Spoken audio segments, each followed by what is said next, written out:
when they've demolished some of the waiting trial blocks, they've used some of the bricks to build the Great African Steps, meaning that you can build your future by using the past. And also, by the past, yes. And also, some of the waiting trial blocks were demolished to make way for the Constitutional Court.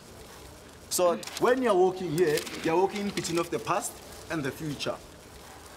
The past is where we are coming from, and the future is the Constitutional Court, whereby our fundamental rights are protected.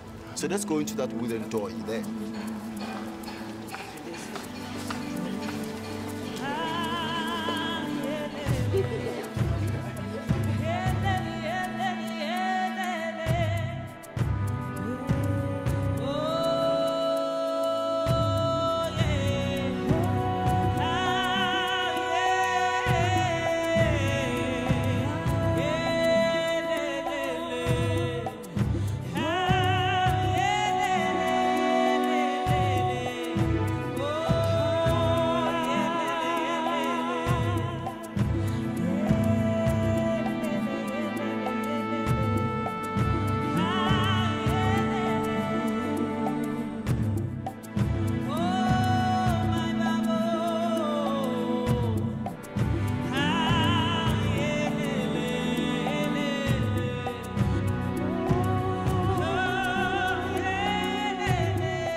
So what are you doing exactly? You're doing maximum? Yeah, okay. I usually put it maximum. Yvonne? Yes. I'm looking at armbrister carefully like that. Oh, I know CourtingJustice, but he's poison. Albie has your cup. Oh, I left this fundamental draft here. Okay. You know, Yvonne No, I found can some have my bread. I feel a little sort of anxious when I haven't got my papers. We were the first judges appointed to the court. The old goats. We've been around for a long time. 1994 to 2007, what is it? 13 years. What paragraph did we get to? Well, the section starting from paragraph 48. Because I basically agreed, you know, our approach on discrimination is much the same. The real difference comes to the issue between religion and culture and the approach to that. Okay. The best time that I have in this court is around the conference table, when we deliberate over constitutional issues of immense importance. But it has lifted on the basis that an equality claim is approached through the Equality Act and not through Section 9 directly. One realizes the totally huge responsibility that we have to build democracy, human rights protection, justice in this country. Your type classification, your type legislation.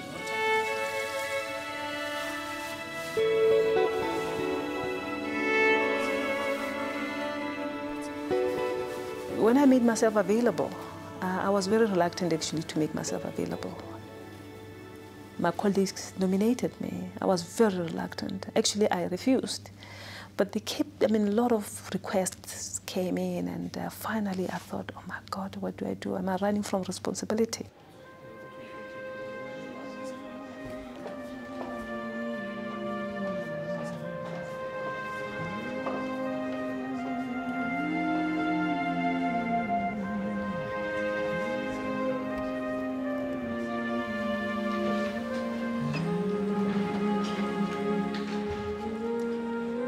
have a constitutional complaint, and here is the nature of the complaint. By relying on some principle that sits in the Constitution, every citizen may seek to breach the classification. The decisions of the Constitutional Court are being used and debated and the court is being admired, you know. Wherever you go, people say, your court, the Constitutional Court in South Africa. Is that the ultimate arbiter of this issue has to be the court. Not yet bring. That in itself places a big responsibility on your shoulders. The answer to that... Because the decisions that we make here do shape our democracy.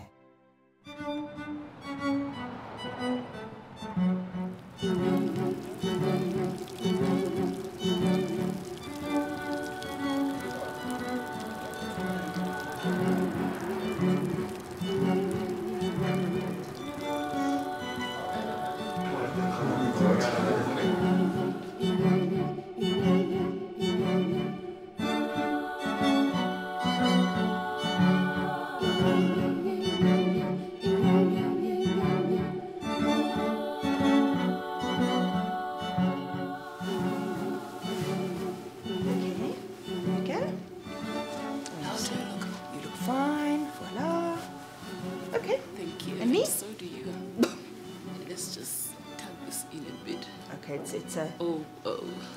Is it crooked? Voila. Yeah. Okay, there we go. Hang on. Your thing is popped out.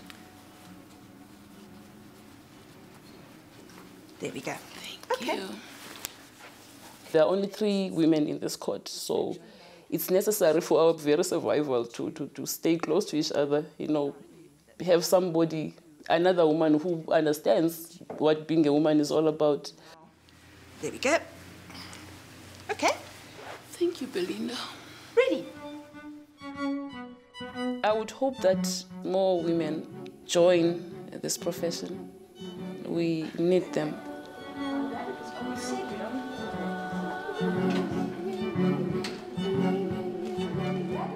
I came in from the cold. I was the first black woman in this court.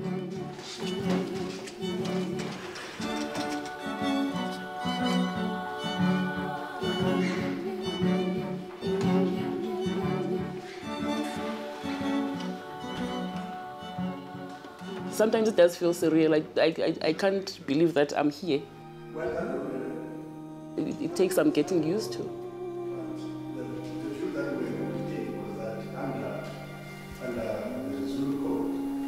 But here I am, sitting here today. I truly hope that my being here will inspire other young women who have aspiration of joining this noble profession. Show them that anyone can do it, even someone like Mandi Samaya, who comes from Tutwala, Umtata, Transkei.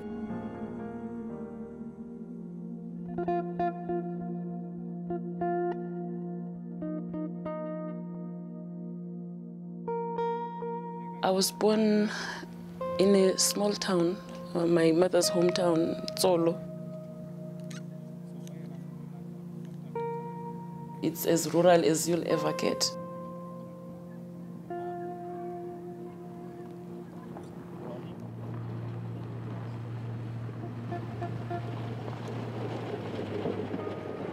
We are all one big family. Everybody knows what goes on in the other homestead, so they know I've been away for a long time.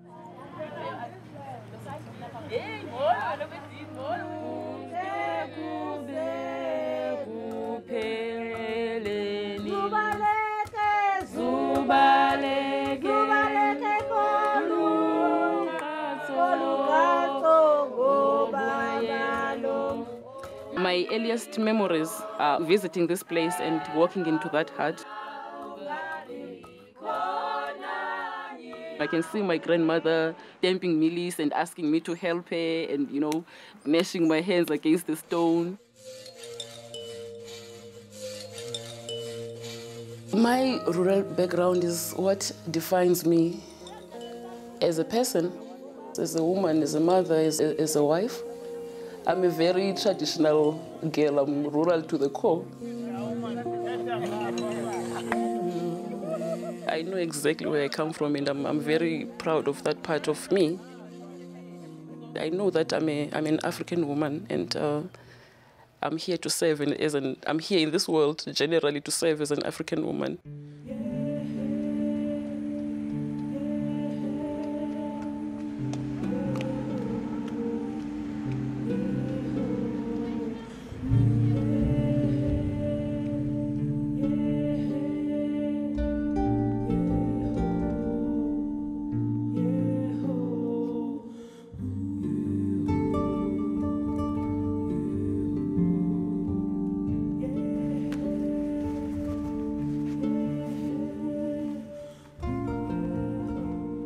I come from an extremely privileged background, an Afrikaner background, with a father who, in the end, was a Nationalist Party cabinet minister.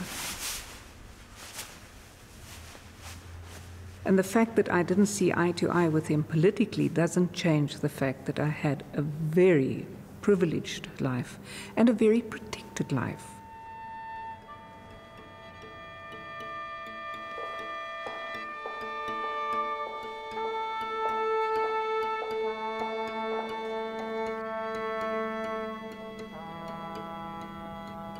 Look at the coat of arms. This is the new coat of arms, and that's the old coat of arms. Many of the old political trials took place in this court, this very courtroom. Many high-profile cases took place in this court.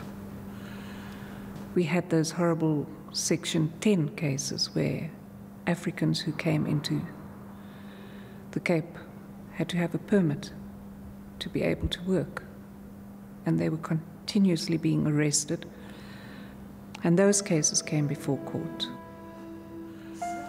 You had appeals being heard, and you would have the couple sitting in court who would have to be convicted of a crime just because they belonged to different races and loved each other and slept together.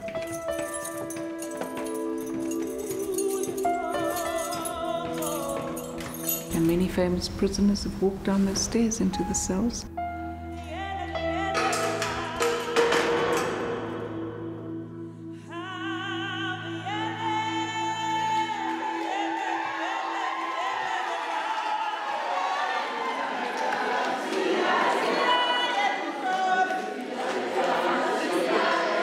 Where's the roses?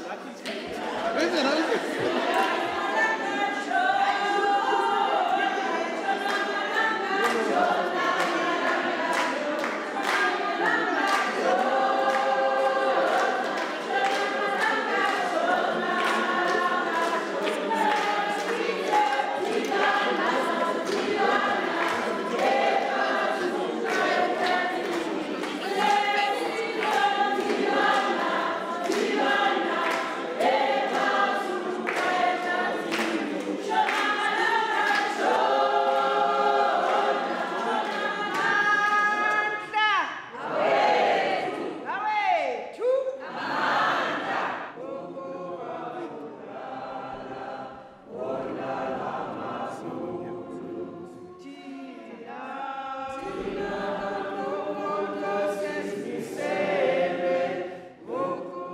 Two prominent political trials were running, which started in 1987, and I started my articles in 88. And just having contact with the accused, just looking at them, just seeing the strength of the character, how they would act in the face of adversity, it just humbled me. And exposure to those trials politicized me.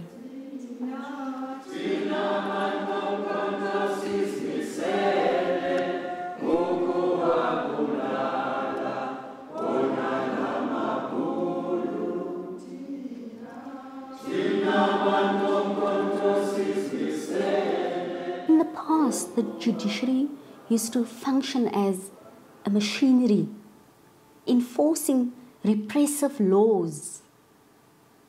In those courts, severe sentences were handed down. But the difference then and now is we have our constitution. So we as new judges, we operate within the framework of that constitution. And we make that constitution alive.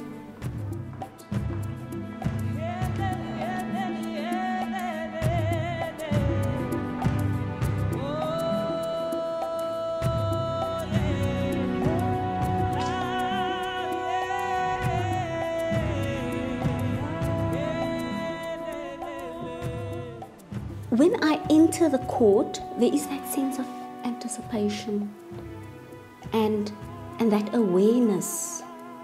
Here am I, in this position, having to meet our justice in a fair and balanced manner.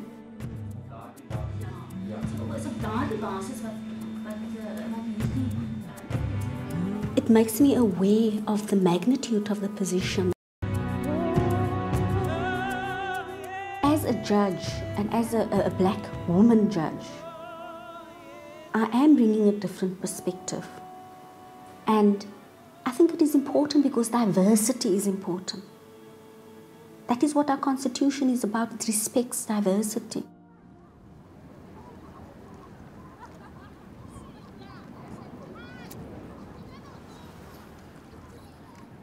South Africa has come a very long way, since the era of democracy was ushered in 1994. But the sad reality is that for many, many of our people, things have not changed that much.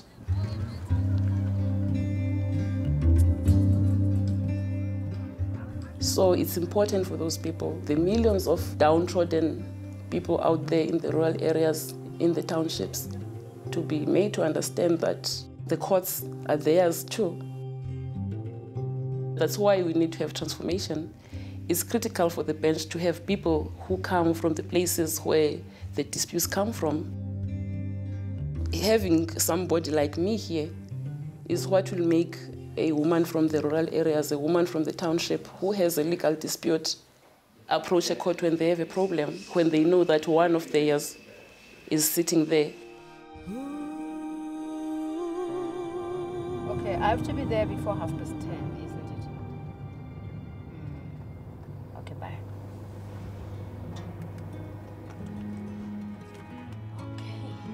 Judge Yvonne Mokgoro is an alumnus of the Faculty of Law of this campus.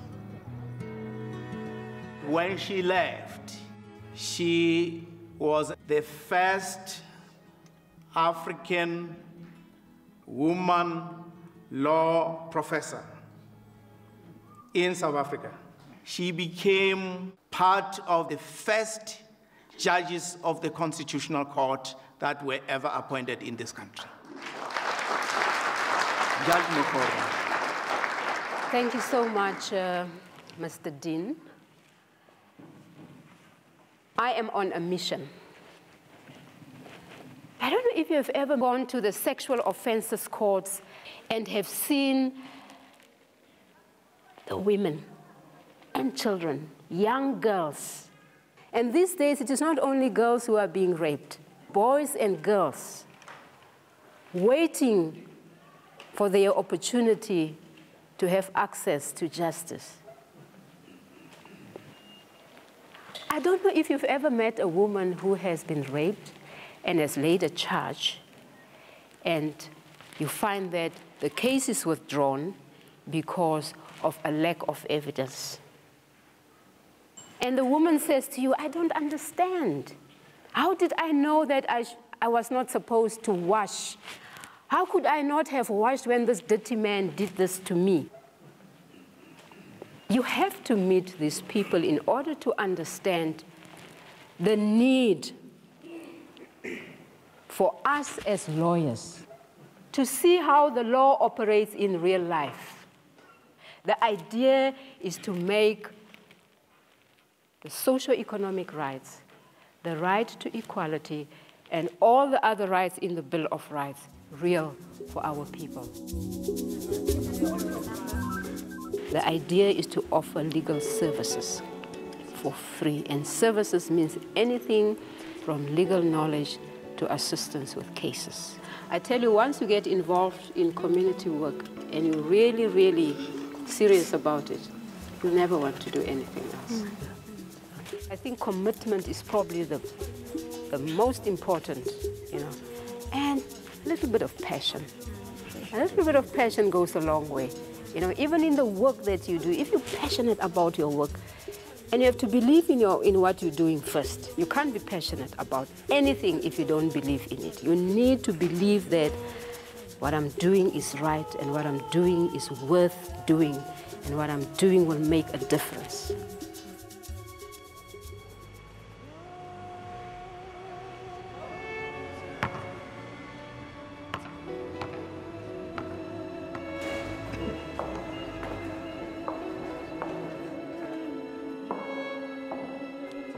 It doesn't look as if much changed, actually. Everything is practically the same. Yeah, it brings back memories. It started at Athlone High. That seed was planted. I think I was around about Standard 8. I think you're about 16 years old when you're in Standard 8. I was a student in the mid-80s, and those were turbulent times. That was an era of school protests. It was a time of states of emergencies that were declared.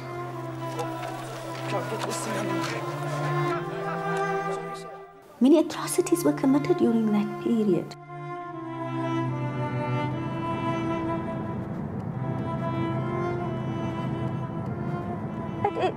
It was painful to be a witness to those things.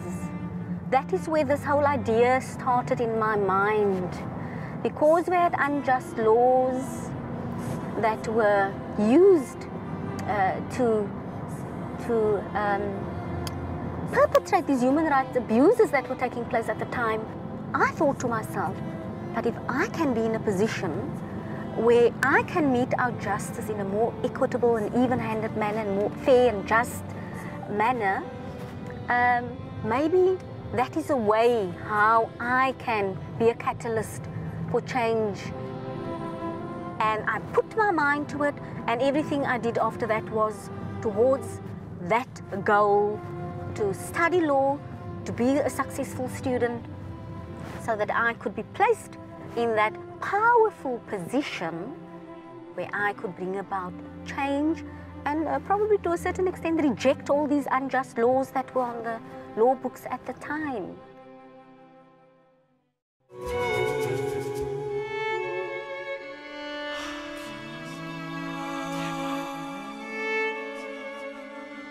Wow, guys, we were prepared to do the difficult job of judging.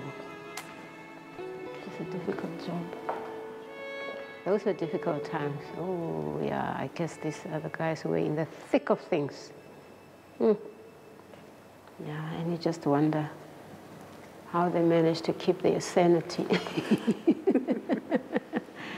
Wow, it's amazing. It's amazing. These guys, I mean, all these guys were the ones who had to administer law in terms of apartheid legislation. Yes. If I had been appointed a judge, I would probably not have taken it. Wow. Yeah, things were beginning to become easier. Yeah, 1991. Yeah, those were the times when there was definite light at the end of the tunnel. Wow. Yeah. There's Jeanette, at least. Oh, there's Jeanette, yeah, for the first time, yes, after Leonora, yeah, after Leonora. I was the first woman to be appointed permanently. I think that I'm very privileged in having seen the transformation of the bench right from its very inception. walking into a white male environment, completely white male environment, conservative environment. You've got to establish yourself. It's a cruel world out there, and it's a man's world. And they don't understand that you have to take time off to be with your children. Come in. In many ways, it's difficult because you don't get the opportunity to make female friends. But I've grown into it, and I now enjoy my job.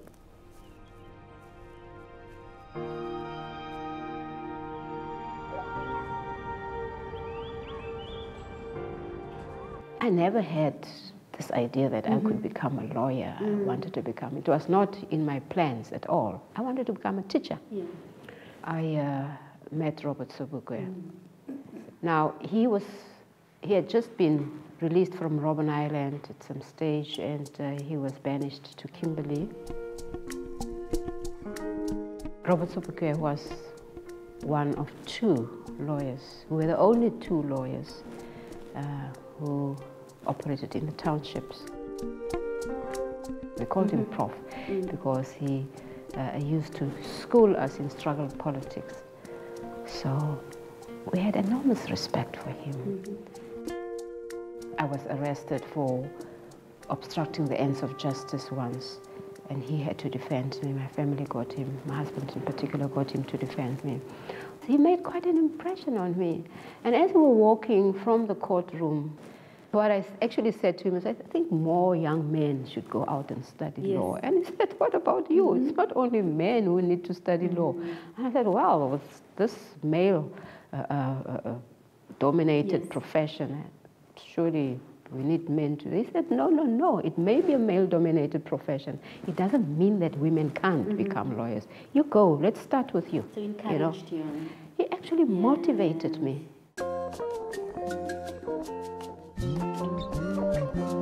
When I grew up in my rural village in Ngcobo, little did I know of the power I would one day wield.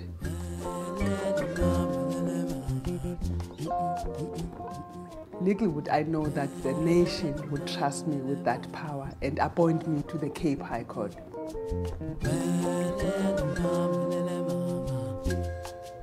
When I came in the Cape High Court, I was obviously not an ideal or likely candidate.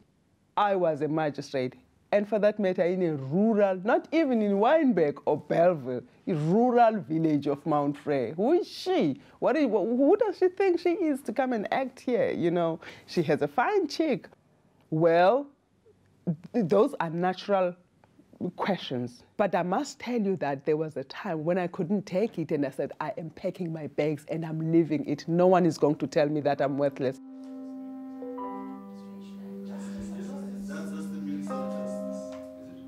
It's only now, since 1994, that we've started to see black female judges join the judiciary. And it's not been an easy journey. Well, there are those who ignored me. You will get that in any other workplace. It comes with a turf.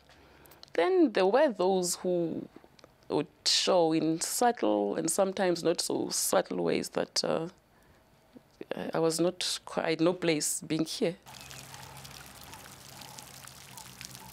My very first day, you know, one of the male gardeners outside refused me to come into the building. He thought I was lost, and I was trying to explain to him that I'm actually a judge here, I work here.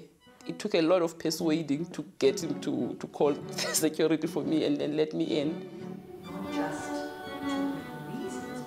We have made very slow progress, but we must also acknowledge the gains we've made. It's still only 13 years after 1994. Yes, we would love to have more women judges, more black judges on the bench. But the pool from where we source these candidates is not particularly rich.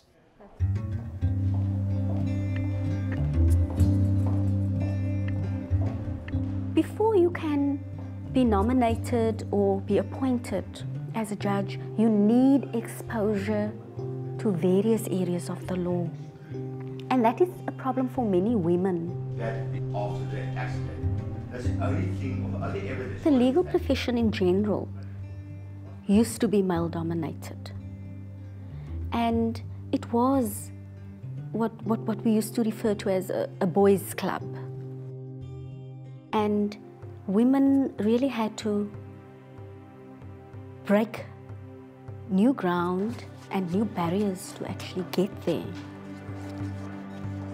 So when you break through that ceiling, I feel a sense of achievement when I think of how far we have come.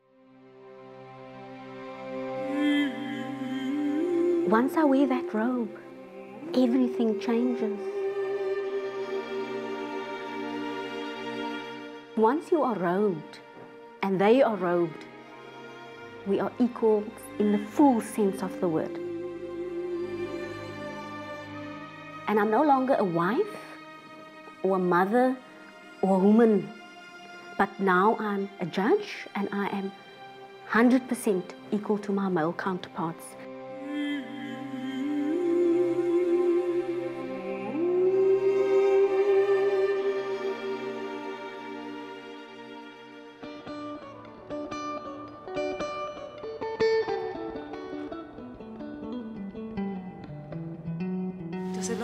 It was a long day, shame. So we have 3 cases next week.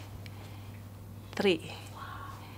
Yeah. Good luck. Tuesday, Wednesday, and Thursday. So we need time to prepare. And yeah, it's going to be hectic. It's going to be very hectic. Enjoy. Well, we have to make the best of it. We have to enjoy. We have to enjoy, yeah.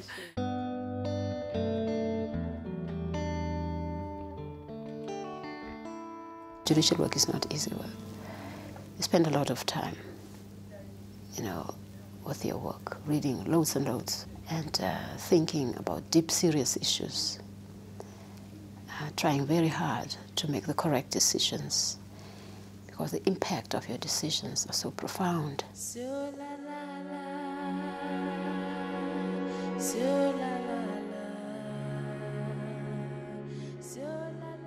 Because we have such a lot of power to imprison people, I think it's very important to work wisely with that power.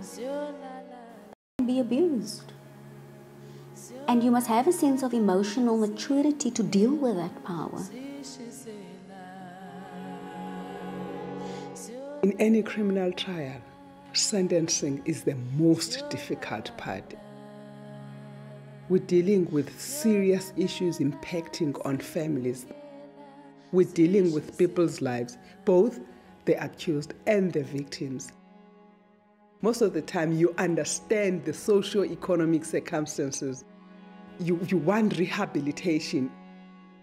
But at the same time, you have to look at the victim, the impact this has had on the victim. You've got to find the balancing act.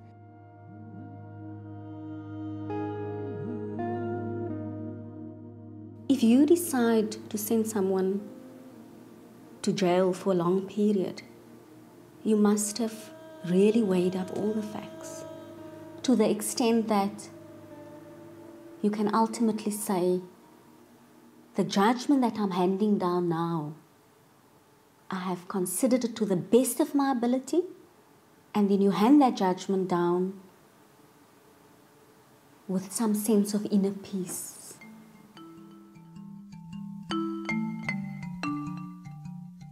Singing competition. Interhouse. Interhouse singing competition. And they came 4th. And there was only 4. There was only 4. It's only 4, yeah. It's 4th/last. Yeah, but well done. My evening I had to go to listen to his singing competition. And I told you when you're 12, you remember what I said to you? When you're 12, you're going to be good. I must actually phone your music teacher at school. What's her surname again? Like your music workshops. Yeah, how many music workshops did you do now? Yeah. When she was a lawyer, she used to be like quite often, but now she comes home quite like in late evenings, so we don't see as much. We still do see her, but not as much as we did before. She comes home very late every day. Even on Friday, it's supposed to be not so long, but she always goes.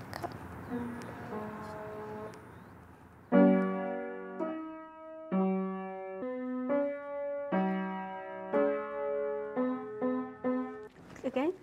Shall we do it again?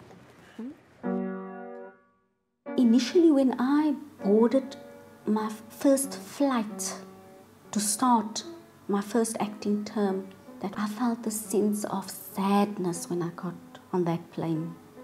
It was a period that I had to embrace because I was getting an opportunity on the one hand, but it was a period of sadness as well, because I was away from my family for almost 2 years and I missed out on such a lot.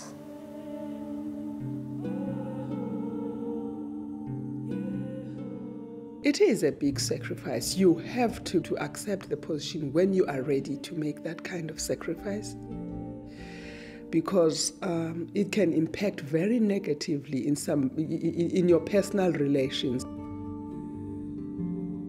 It is a serious, serious challenge to be a single parent and do this job.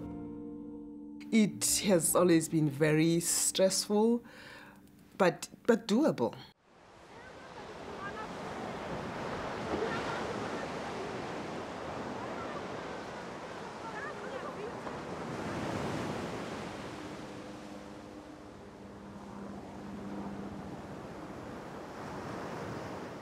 I have a beautiful relationship with my daughters. They are more than anyone else my fans, you know.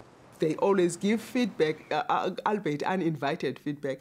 They will keep saying, "Oh, Miss Justice, we see that now you seem to have a hang of your job. You're doing quite well."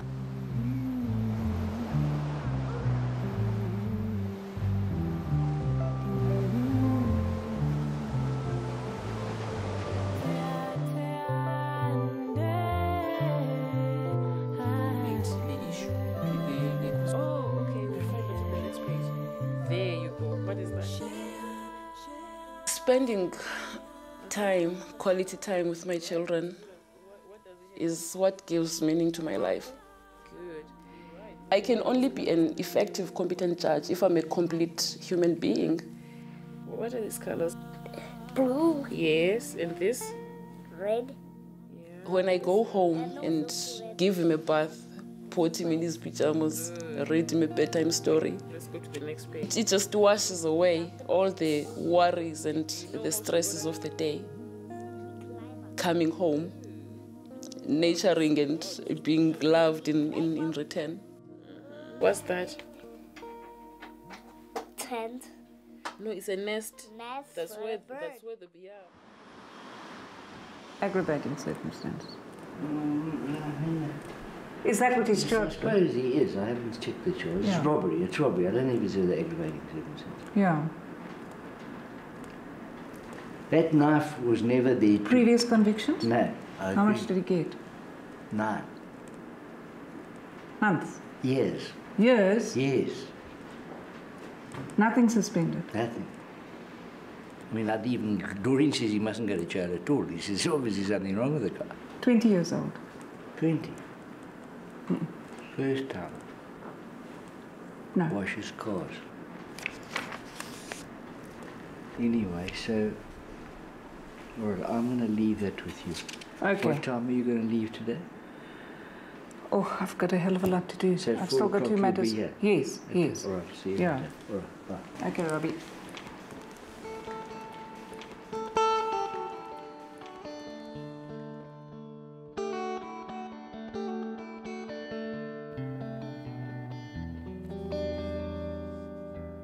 I don't think many people expected me to become Deputy Judge President, particularly because they were busy transforming and I was white and my opponent was black. I think it's a disgrace that I am the only woman in a leadership position. 13 years into our democracy, to have only one woman in a leadership position in the judiciary and not a single black woman in a leadership position in the judiciary is tragic.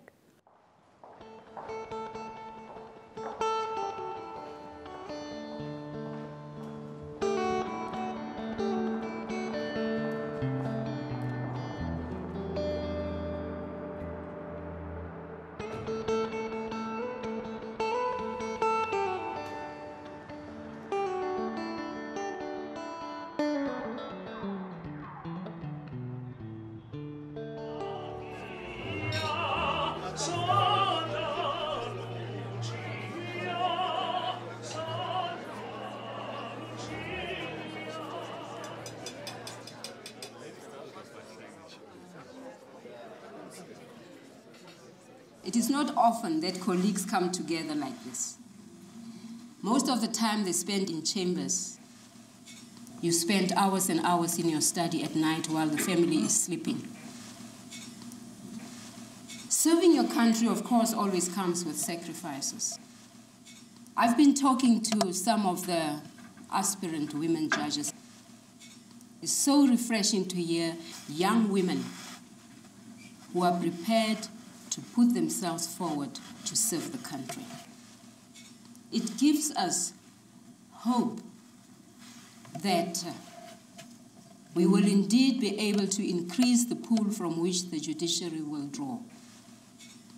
We hope and we trust that one day when you find your way onto the bench, you will serve your country with commitment.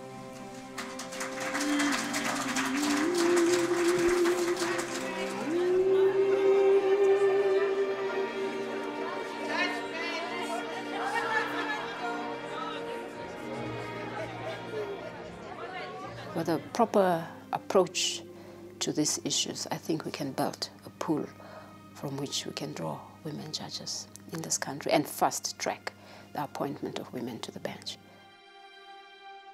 In 1999, 5 years after democracy, only 10 out of 186 judges were women. Equality and justice require more than the abolishment of what is wrong. It also requires us to act positively, to rectify the injustice. We know this transformation is not going to be easy, as it requires a change not only of numbers, but of attitudes and perceptions.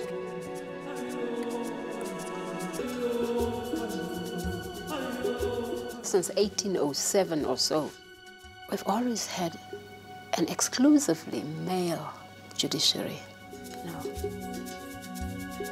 white male particularly.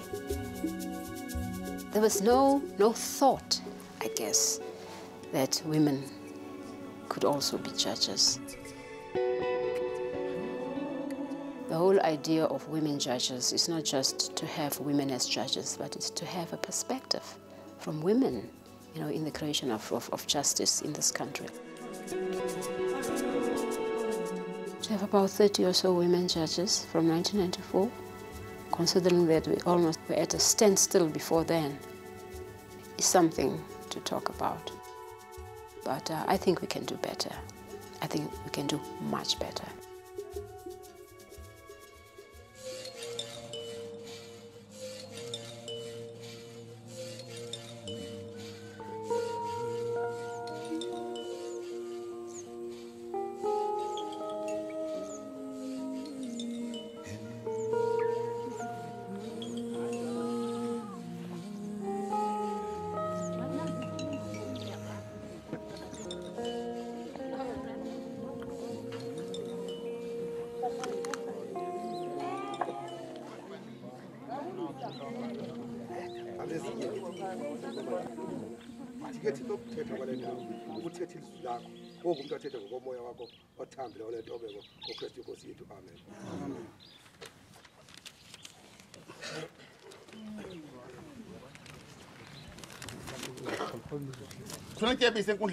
Please.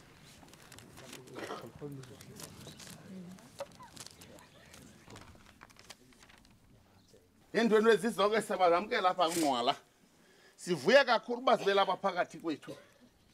Nabantu ababamoshileyo amasela la siyawamkela apha enkundleni kaZedumile. Namahashi la abiweyo siyawamkela babe lapha. Neegusha ezazibiweyo siyazamkela mabezi lapha namhlanje.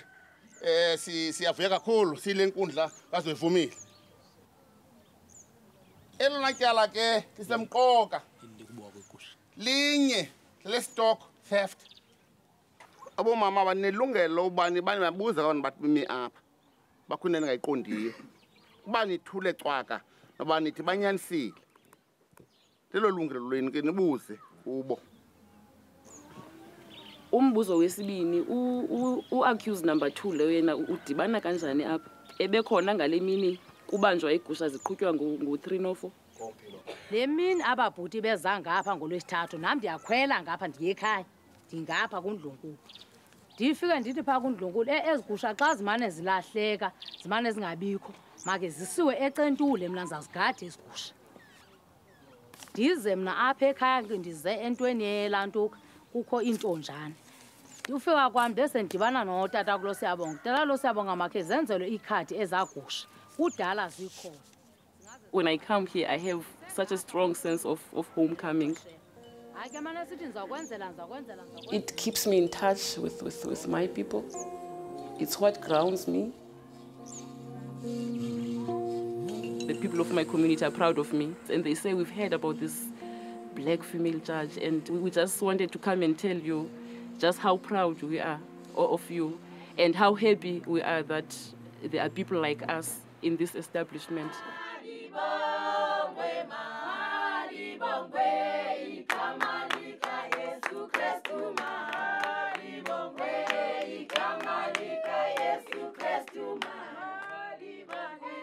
I'm young, I'm inexperienced, I'm a female, you know. But when I remember where I come from, you know, what it means to them for me to be where I am, it just gives me the force to wake up every day and go to work and face all those challenges.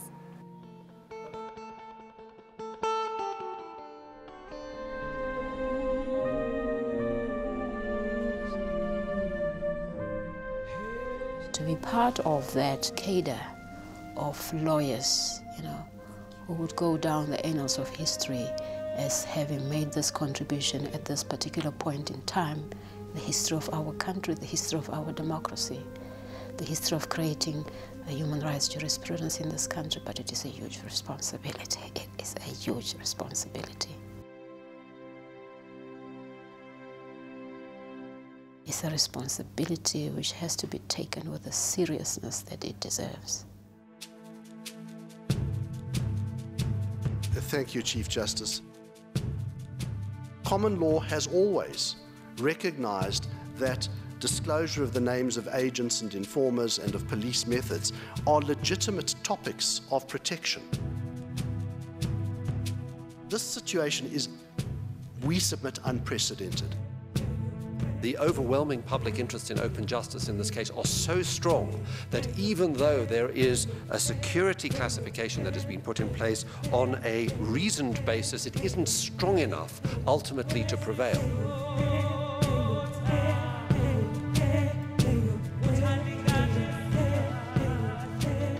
After 1994, it is the most wonderful experience, you know, to participate in the creation of a human rights jurisprudence in South Africa, considering where we come from.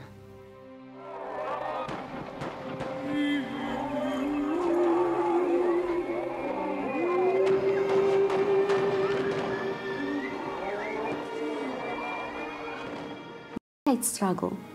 You say ultimately, where we are today, it was worth it. We are bearing the fruits of that struggle. We have a democracy. We have rights in place.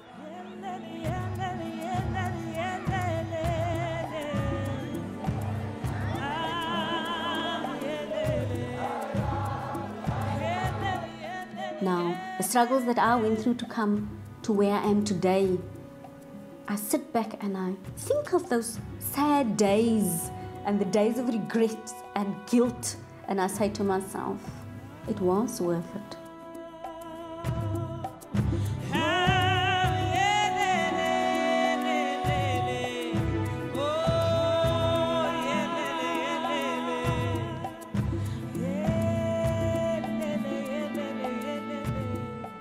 I think I've come a long way, and you can never totally achieve a dream. But I think one is in the process of achieving their dream. Once you're part of the movement, I think you're living the dream.